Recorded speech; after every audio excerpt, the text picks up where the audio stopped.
How do you see the difference between the United States, so you're in America, between the United States and Europe in terms of all this UBI and everything and AI going forward? Yeah. Do you see a big difference because we have Asia too that's taking great steps towards it? Sure. How do you see Europe in this particular? I actually think, even though in Europe I often hear from my European friends that they feel behind, or like this is all being dominated by the US and China. Like, I just remind you all that like having great policies that support your populations is innovation.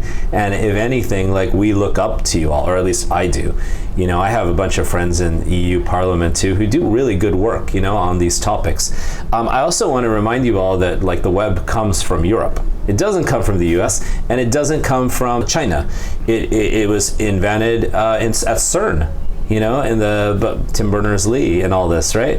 And so I actually think how Europe wishes to position itself in relation to what's occurring in China, which is, state, corporate, in lockstep with one another, and incredible technologies, but also built upon a fairly authoritarian, surveillance-driven kind of model. I think that Europe can lead the way with a lot of this. Europe can lead the way in illustrating what a balanced digital world can look like, and then we in the US can look to Europe for some answers.